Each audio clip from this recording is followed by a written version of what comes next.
Yes. Take your drink. Okay. This is, I would say, arguably the gayest Star Wars, I think, by a considerable The gayest margin. Star Wars. And, Am I gay? Yes. well, Yes.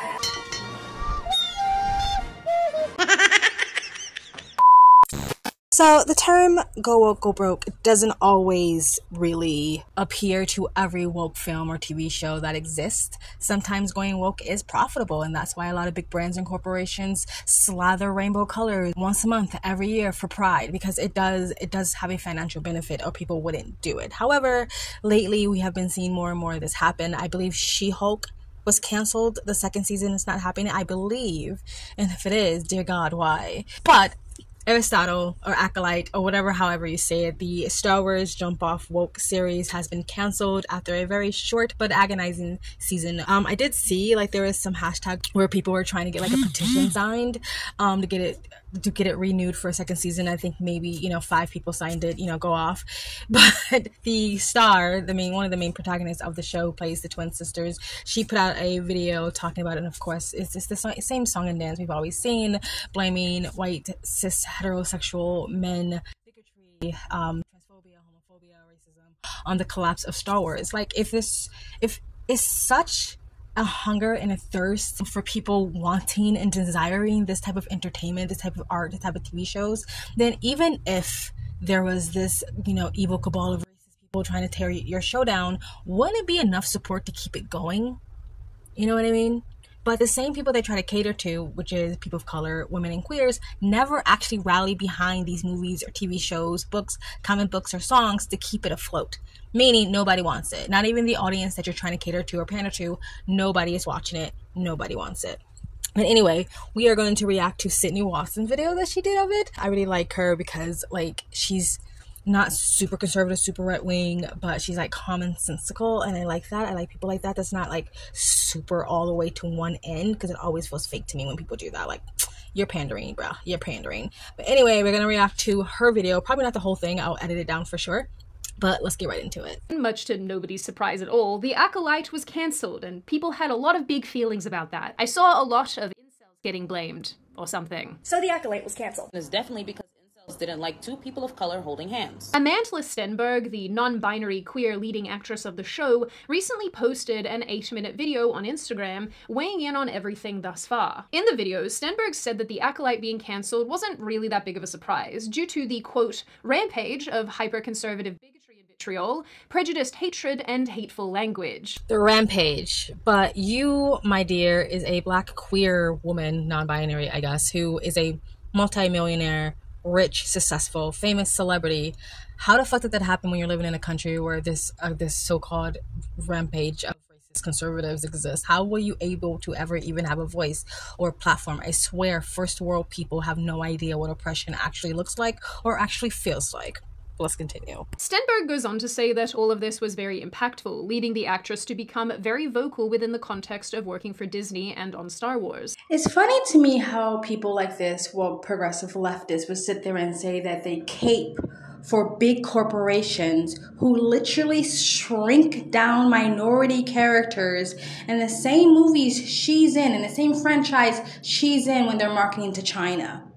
She says she's for the POCs, the POCs, the people of color of the world, but literally celebrate and promote and want to actively work with a big brand, multi-billion corporation brand that actively shrinks down minority characters to the point they're basically invisible in the same posters and the same franchise she's acting in. And has she ever once pointed that out? Has she ever once advocated against that? No, she hasn't.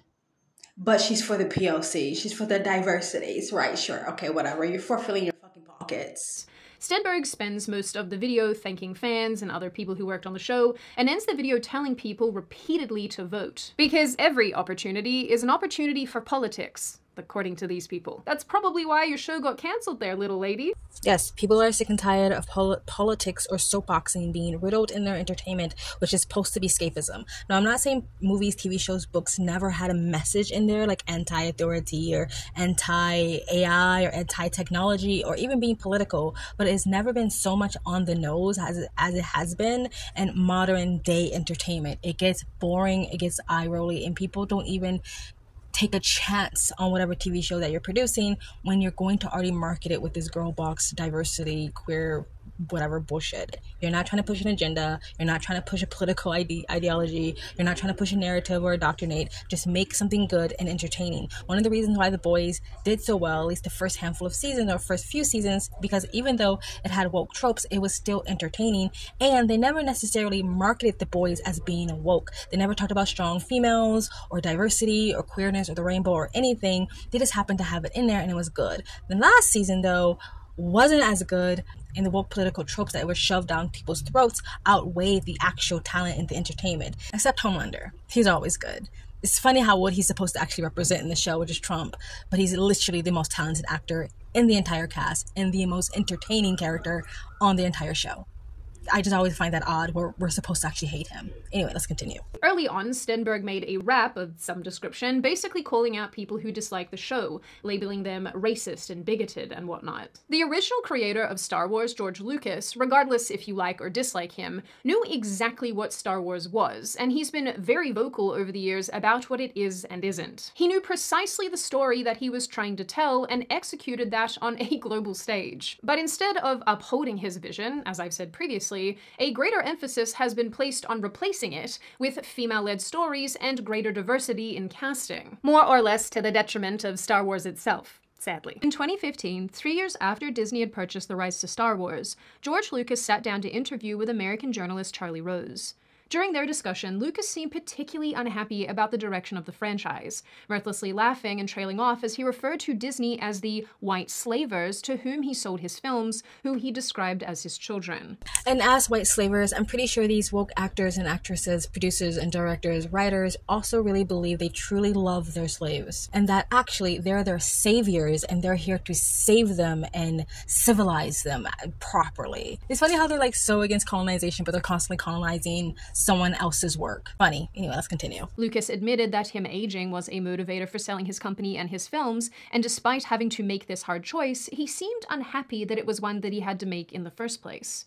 Lucas didn't hold back in criticizing the film industry for propping up profit over storytelling, a criticism he has routinely repeated in one way or another since the 1970s. But I mean, if this is a type of criticism that Lucas has had for Hollywood for a very long time, then you should have known better to sell off something that you say is your baby, is your precious projects that you've spent years and years and years creating this world, this franchise, these characters, and you just handed them off to a company, a corporation that you knew was going to put money over the actual lore of what you've created. In some way, you have to take some accountability into letting down the Star Wars fandom and letting down your fans and people who supported this legacy for so long. I think most people would have rather it just go to sleep, like bury it, let it die where it was, let it end and end with you aging instead of selling it off to people who was going to suck the soul out of it. So I put a lot of this blame on him. He didn't have to sell it. No one put a gun to his head. So, I mean, he should really be taking a lot of this blame on himself, really. Back in the 2015 discussion with Charlie Rose, Lucas doubled down on these views,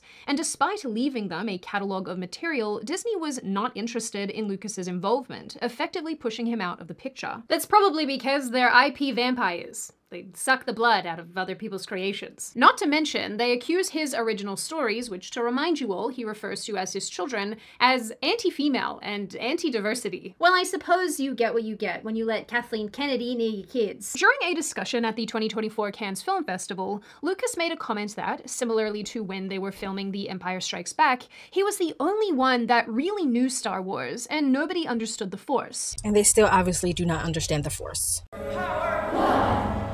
Power 2, the power play. How is it? Good. It looks like you're enjoying yourself. Oh, yeah, that looks like you're enjoying. As others have rightly pointed out, Lucas's original films were inspired by all sorts of things. His views on authoritarianism, his interest in exploring familial relationships, his interest in different cinema, and cool scenes from other films. Today, Star Wars is simply inspired by past Star Wars, but not in a way that's inventive and creative, in a way that seeks to alter the perceived failures of Lucas's original creations. Clearly too many Ewoks. Not enough women. Not even enough women Ewoks. The thing is, I watched all the original Star Wars. I remember watching them as a kid, a little girl. My mom had the entire collection on VHS. For you guys, you Gen Zs, that's a relic. That's an ancient device thing that we used to use to watch movies, sometimes home videos, stuff like that. And I remember watching Star Wars and being really fascinated by it because it was like such a fantastical new world. And there was never one time watching it as a female, as a Black female, me going, wow, I really wish there was more representation. If there was only just more like girl power, if there were just more females and I don't know, queer people and brown people, let's throw some disabled people in there, why not, for shits and giggles, never popped in my mind, not one time. I never felt like it was lacking that. I never felt like discouraged because I didn't see more people that looked like me. I didn't walk around with my head hung low, feeling super oppressed and victimized. I didn't lose confidence because there was no Black women leads in Star Wars, not one time. These people like basically put this in people's head to feel a certain way about things that they would have not felt that way about if it wasn't made such a big freaking deal. I have a thing against diversity and representation? No, I don't. I think diversity is actually not a bad thing. I don't think representation is a bad thing. I think when you market something off of that and you make that the entire foundation of a TV show, a movie, a video game, a book, that's when it becomes cringe and it just feels like you're pandering, and pandering will never ever feel genuine. It would always feel disingenuous, right? When you center the entire TV show around that, instead of just having an amazing TV show, amazing movie, an amazing book that's happened to be diverse and happened to have an adequate amount of representation, right? So I just wanted to say that. I think the original Star Wars was fine. It didn't need fixing. And again, when people say like correcting the past mistakes of things, I've already said that. It doesn't mean making it better, making it more entertaining, making it more innovative. Nothing. It just means making it less straight, less white, and less male. That's it. That doesn't make anything better. Anyway, let's continue. Which is why we've ended up with a series of people involved in these projects who don't understand anything about what underpins Star Wars and its universe and its stories. One of the areas where this is most clear is when it comes to women and diversity. Kathleen Kennedy has made it clear that one of her primary objectives is to expand the number of women in senior positions at Lucasfilm, as well as place a strong emphasis on creating more female-centric stories. This is a position, of course, shared by other people, particularly women, at the company, some of whom are writers and directors themselves. Like I said before in my last video when I did the 2 videos about Dustborn, the video game, the woke video game is failing horrifically, or failing greatly, you know, to most of us, is that they don't get into these industries to just create a great film and a great storyline, to create something amazing to get people to feel and think and escape into a new world. They get into these things to be activists. They're not filmmakers, they're not storytellers, they're not actors, they're not musicians, they're not artists, they're activists. That's why it's so shit. That's why everything they do is shit. And all of this is largely based on the view that Star Wars has always been a boys' club, one that conveys a strong anti-female sentiment.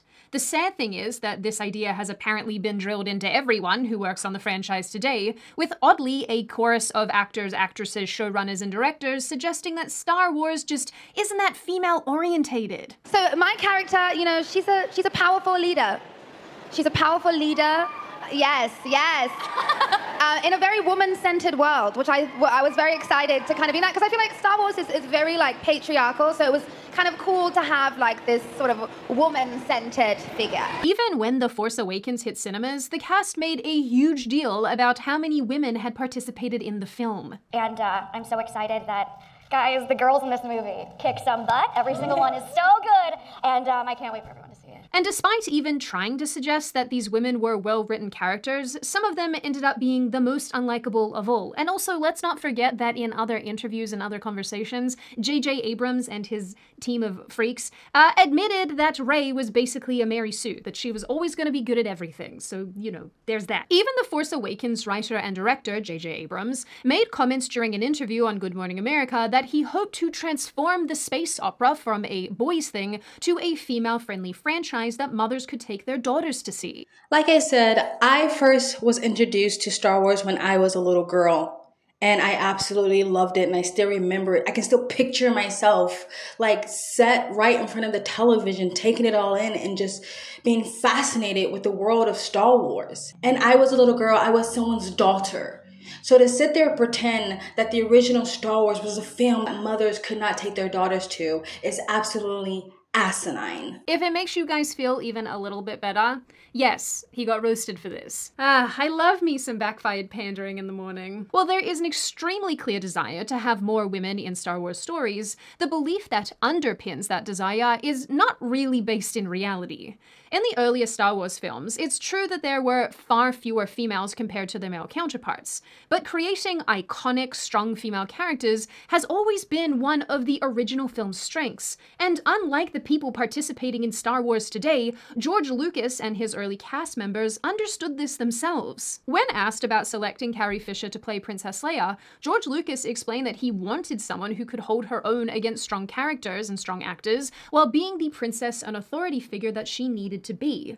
This view was similarly reflected by Fisher herself, who explained that George Lucas didn't want Leia to be a damsel, and that is something that drew her to the role. Well, what appealed to me was that George Lucas, who wrote it and also directed it, didn't want a damsel in distress, didn't want your stereotypical princess, you know, sort of a victim, frightened, incapable of dealing with the situation without the guys. So he wanted a fighter. He wanted someone who was independent, and that's what appealed to me about that part, yeah. Just like they mentioned earlier, where Star Wars had a very like anti-authoritarian or anti-establishment sort of lore to it, or like that's one of the morals of the story, I guess. But it wasn't so on the nose, and it wasn't so soapboxy. You can make things have a try to have a message to focus on what's going on in society today without it being so fucking cringe, right? They had a strong female character, and there's evidence of many interviews of this actress talking about that, but they didn't center the entire TV show around that. They just made her a strong female character without making all the men around her stupid and idiots and making her completely perfect without any flaws, right? But she was still a strong female character. They didn't have to uglify her up or take away or strip away her beauty or anything like that, unless you count those ugly side buns. You know, I know that that's like legendary when it comes to this character, but like they're not very cute. But they didn't make her ugly for her to be strong. They didn't take her femininity away for her to be strong. And they didn't have to soapbox it and yell it and scream it and again dummify all the men around her for her to be strong. She was just strong. And if these actors, again, if they actually cared about the universe of Star Wars, they would have already known that, instead of pretending they're the first ones that ever have a strong female character in the Star Wars genre, right? I swear to God that like most of these people never even watched the old Star Wars whatsoever. In further interviews, Fisher also expressed admiration for her character, saying that Leia was a kind of badass and fearless in a way that Fisher wished she could be in real life, something that a lot of young women likely found inspirational, which frankly, honestly, like just from my, weirdo vantage point, is just like such a nice observation and so radically far from what we're usually exposed to today. She's just authoritative and just plows ahead. It doesn't matter. Let's go through this shower of asteroids. Who cares? And my hair won't get messed up. So, she's different from, I like her independence, and I do wish that I had a little bit more of, come on, let's just walk through the traffic. It doesn't bother me. It's not I won't get hurt. There's a sequel. So on that level, I envy her. I admit it. Even as the films progressed and Natalie Portman's Padme/Princess Amidala was added to the mix, Portman understood her character to be a positive representation of feminism, in a way where her character wasn't trying to be like the men, wasn't trying to compete with them, and certainly wasn't trying to put them down, but trying to be strong in the face of her role as a woman and as a leader. I think the true feminism is bringing what is particular to women, because we are different, that's undeniable, to the opportunities that men have. So it's not, going into some place and just behaving like a man or necessarily desiring what men want just because you can get it. And so rather than being consumed with the thirst for power, as many of the people around her do, both men and women, she stays true to her compassion and her belief in democracy and humanity. I love what Natalie Portman just said, and as a side note, I noticed the same type of femininity, the same type of character traits that they gave the queens and princesses, I forget their name, Alicent and Rhaenyra, the House of Dragon, trying their best to be anti-war, anti-bloodshed, trying to be empathetic and promote democracy, right? Especially Princess and Queen Rhaenyra. For some reason, mostly the male fan base of the House of Dragons really found that irritating and thought it was like wrong to promote that the men wanted to go to war and the females kind of was against it. They took it as a way of like making men look bad and women look heroic. But to me, it's like that is more female. You can't keep saying for the men out there, for the red pill incels out there, oh, we want women to behave like women and want men to behave like men stereotypically. So when House of Dragon did that, basically making Rhaenyra more against blood and more against war and more against death and bloodshed and more wanting to keep things together, democracy and empathy, that was a feminine thing to do. That was a female-oriented mindset. So I think we should actually applaud House of Dragon instead of trying to tear them down and wanting the female characters to act more like men or the men characters to act more like females. I think Rhaenyra behaved in a way that a queen or a female or someone who is bracing her femininity would do so at the same time trying to be a ruler and a queen of many lands or whatever. George Lucas describes his female characters as the heroes of the story. Later on, when they were making more movies, they said, there's no women in the movies. I said, who do you think the heroes are in those films? What do you think Princess Leia was? She is the head of the rebellion. She's the one that's taking this young kid that doesn't know anything and this boisterous, I know everything guy who can't do anything and trying to save the rebellion with these clowns. I said, she's the hero of the movie. And it's the same thing with Queen Amidala. Even though she has Jedi on her side, she was still the hero prime mover. And they said, well, but there's no women, you know. I said, you can't just put a woman in pants and expect her to be a hero. Hearing all of this, what is genuinely so sad to me about the current state of Star Wars is that it really seems like a lot of the actors and actresses and showrunners and writers and blah-de-blah don't really know even at all who Princess Leia and Princess Amidala actually were. Like, again, considering the time, like with Princess Leia, what these women were actually representing. Well, like I said before, a lot of these people were grown up in this bubble, especially in universities and liberal arts, where they're told that every single thing before them, that came before them, the infrastructure, every institution, every movie, every book, every song, every single thing was created through the patriarchy and everything that benefits the patriarchy. So in their mind, there is absolutely no way young Lucas could have ever even fathomed having a strong female character in this movie. No way. It takes the women, to modern women of today, to do those things, right? So again, it's just living in a fairy tale reality so the narratives can make sense. In 1977, when A New Hope hit theaters, women were marching for equality and had very few on-screen badass ladies to admire.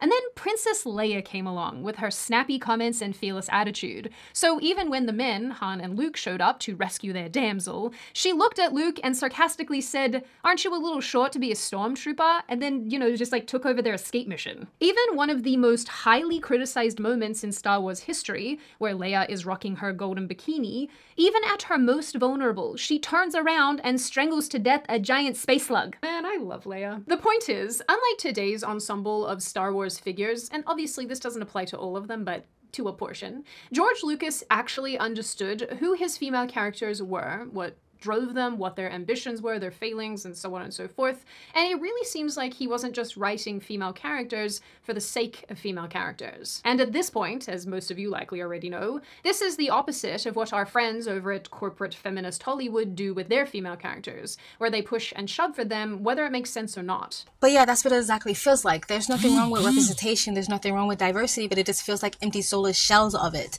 Like it's meaningless because you're just doing it to make a political statement. It's like having gratuitous violence or gratuitous sex. Like I'm not a prude. I don't mind sex. I don't mind nudity, and I don't mind blood and gore and violence. But if it's there just for the sake of being there, then it's empty and meaningless. It's the same thing for like this season of The Boys. Like The Boys have always been very gratuitous when it comes to blood, gore, and violence. But for some reason, it kind of made sense in the moment. But this season, it just kind of felt like they just did it for shock value. Like the whole like eating itself out centipede scene.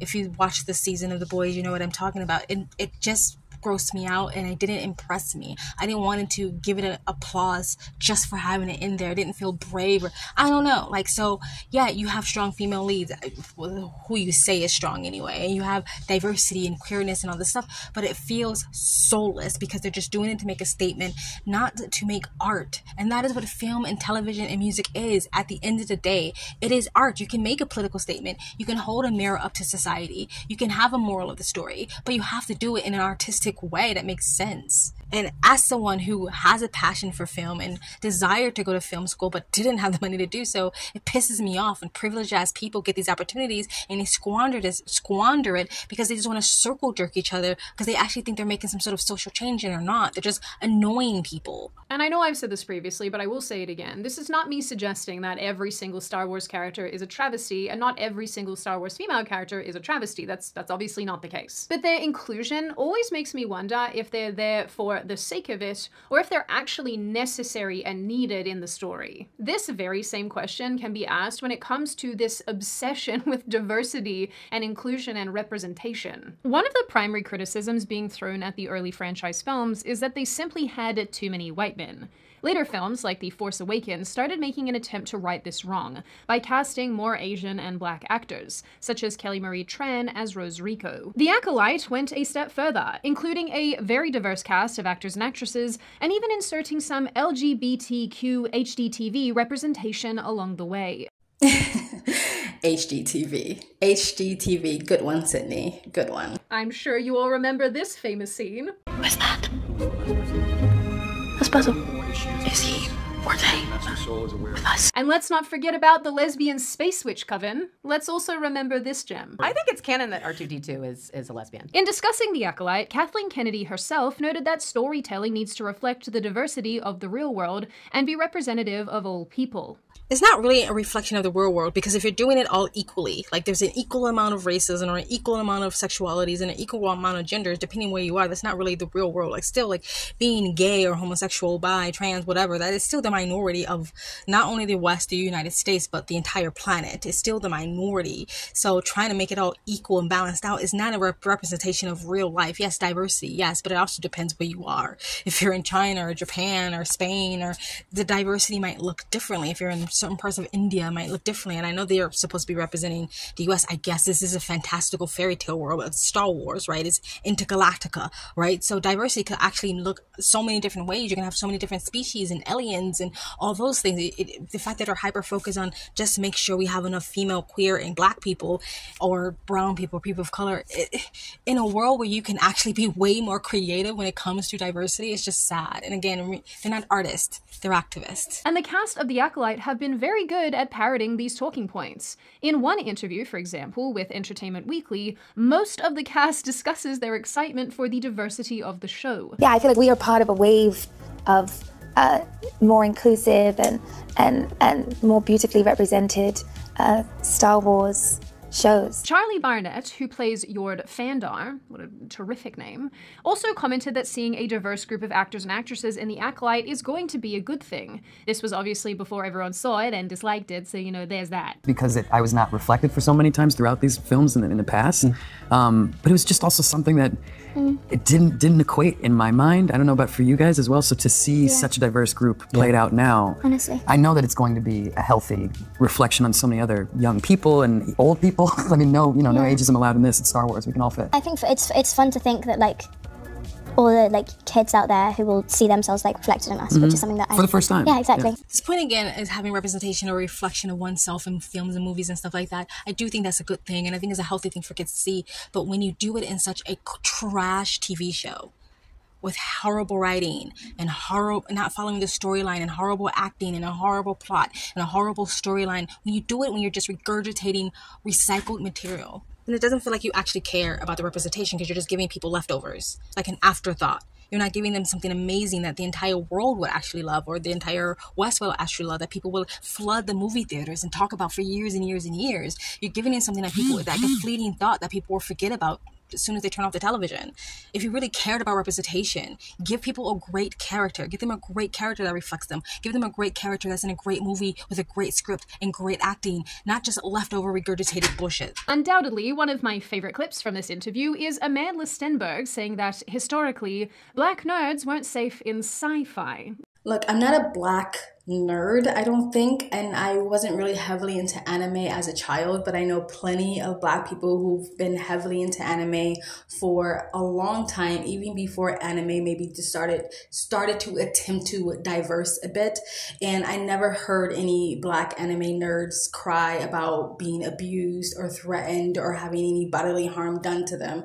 Again, I think this is just a stupid narrative that they make up so their own narrative can make sense. It's like the same thing when you hear black people constantly saying police officers are literally hunting down black people. It's just something that's repeated over and over again to people actually believe it to be fact, but it's not. It's just something that's been said. Once again, George Lucas has an answer to all of this. During his Cannes Film Festival discussion, he said that he has long been accused of making his films too white, but people are missing the point. Most of the people in his films are aliens. Not to mention, Lucas's overall point here is that you're just meant to accept people for what they are, regardless of how they look. It's all white men.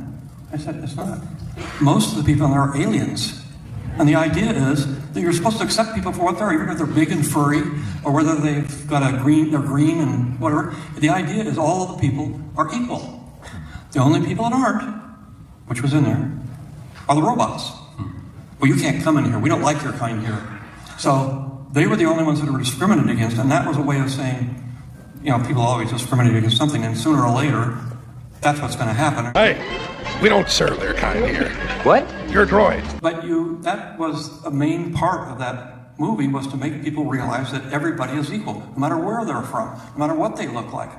That is the important thing, and it's all over. I mean, the whole movie is that way. As an aside, and this is just my own personal observation, I find this such an interesting perspective because Lucas was seemingly never focused on representing absolutely every person ever, but wanted to showcase different people and species within the world that he created. Because the Star Wars universe is not like our own, so therefore the representation doesn't need to be exactly the same. Thank you. Exactly my point. Exactly my point. And yeah, I mean, I guess I never really thought about that before, but I think that's interesting. Like I said, it really feels like everyone involved in the new Star Wars the new Star Wars movies and stuff like that haven't actually watched the original, haven't studied the lore at all, never actually spoke to George Lucas whatsoever, and just went, he's an old white guy. Surely his old Star Wars films are problematic, and we need to come along and fix it by making it less white, less straight, and less male. Many people, both in the creative field and in audiences, believe that it is imperative that they see themselves reflected back in the media that they consume. Whether that's gaming, or shows, or films, or whatever. Pick a medium, they want to see themselves in it.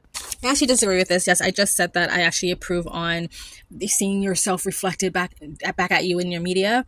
But I also think trying to tell the younger generation that this is so important to your own self-worth, and that if you don't see this, then you need to feel a certain way about it, I think is actually very unhealthy.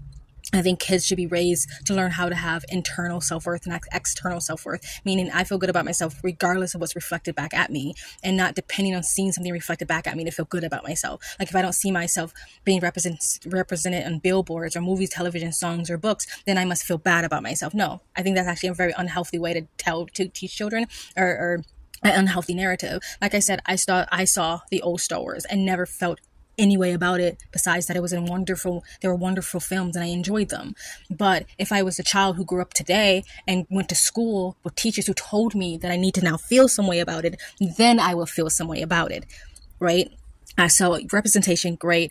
Trying to tell people that it's so important that you see it or else, see that representation or else, I think is a bad narrative or a bad way to see the world, a bad perspective or perception of the world. I also think it's quite sad to make it seem like people cannot relate to one another unless someone is identical to them, unless someone is a mirror image of them, that they can't relate or enjoy a movie, TV show, or book or song, unless someone literally looks like a clone of them, unless you have the same skin color or the same genitalia or the same sexuality, then we have nothing to talk about, which all of those things I just mentioned, skin color, race, sexuality, gender, is a part of who we are, but it's such a small part of who we are. We're all human beings and we all have human experiences, and there's so many things to relate on than to relate against, to not have anything to relate on. We have more in common than we do not have in common. So to create this narrative, especially trying to preach it and shove it down the throats of the younger generation, unless someone looks like you, then you can't relate. And I know people like this. Like I have a friend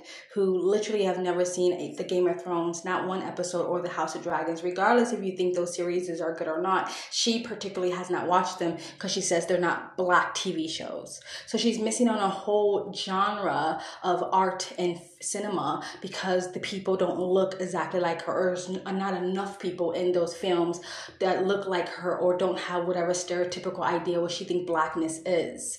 I think that's so sad. It's the same thing like being racist. It's like you're literally just cutting out a giant section of mankind because of some stupid low IQ perceived notion if you have of that race or culture or whatever. It's so dumb and low IQ and unevolved. The obvious and giant problem with this is that these people can't arrest their concept of self long enough to enjoy something that isn't a perfect representation of who they are. And if they don't see themselves reflected back, they simply don't know how to relate. The sad thing is they also believe this about everyone else, that the rest of us can't enjoy something unless we see ourselves reflected in it.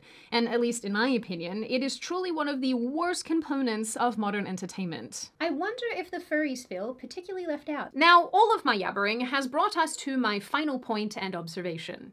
Yes, we made it. Many cast members and creatives behind these new shows and films at Star Wars, particularly The Acolyte, because they've done a lot of talking, don't seem to understand the fundamental elements and themes that underpin Star Wars as a concept. Since the very beginning, George Lucas knew that he was telling a multi-generational story about people in space.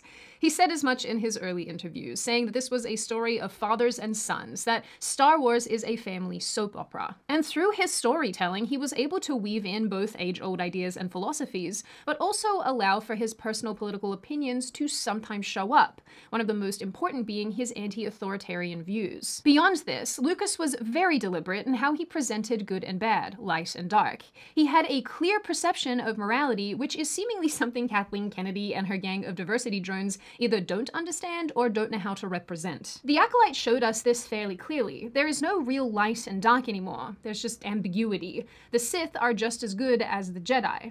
There is now this gray zone in goodness. But this is all a part of their ideology, being that this woke progressive neo-Marxist sort of side of things want to normalize everything, right? They want to normalize things that maybe socially have seen it being bad or inappropriate to do in public or with other people. And so they don't want to pick a light or a dark or a bad or a good because they believe that bad or good is just a social construct. And every social construct, again, has been created through white male patriarchy or some shit like that, right? So yeah, that's why they don't do that sort of thing, which was clearly something that was done in the original Star Wars. And the confusion and ambiguity around this concept of light and dark was demonstrated yet again in another interview with the cast and Leslie Headland. Everyone was asked which side they would choose, light or dark. And I know some of you are gonna be like, Sydney, it's just fun, it's just a fun questioning conversation, but like, just hear me out here. If you were in Star Wars, would you be on the light or the dark side? Dark side.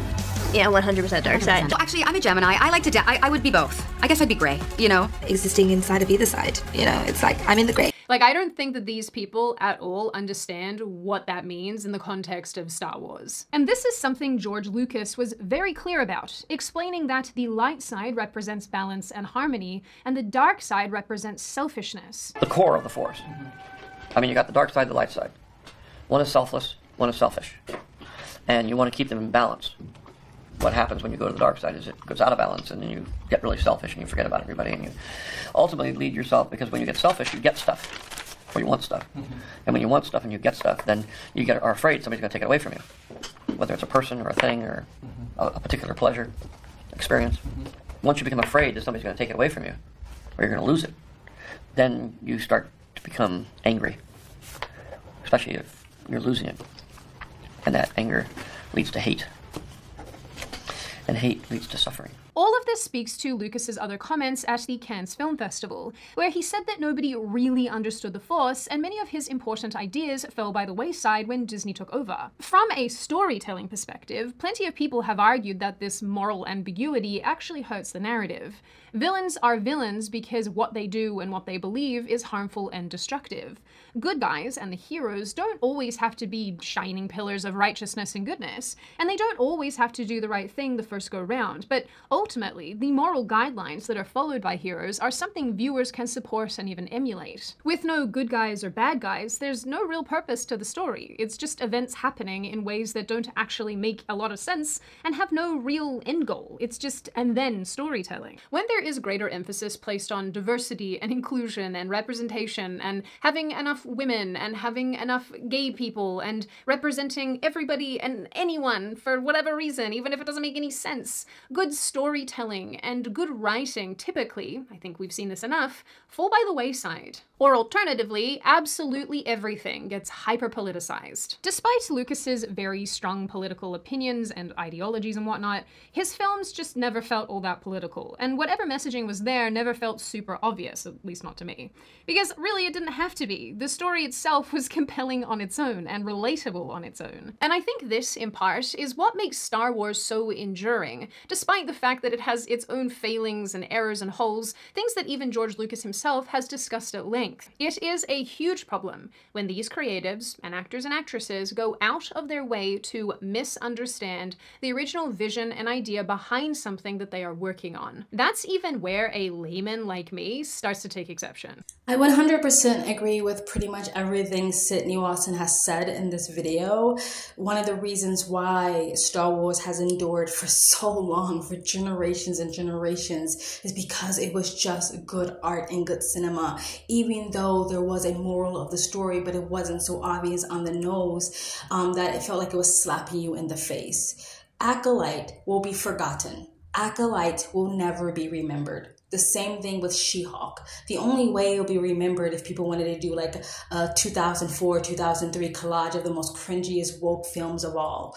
But it won't last. It won't last because it's trash. They've swapped out art and just storytelling and a good plot line and good character building, good world building, great actors. They swap that out with this diversity bullshit that no one really asks for, not to the extent that they have given it to us anyway. But that's it, guys. I hope you really enjoyed this. This was a long one, but please let me know what you guys think in the comment section down below. Please like, comment, subscribe, hit the bell to get the notifications when I do upload. All of that really does help with the algorithm, guys. And if you'd like to support this channel even further, you can donate. My PayPal and Cash App link is in the comment section down below, or you can super chat. And you guys have an amazing, beautiful freaking day. I think I've reached the point where I just want to lobotomize these people.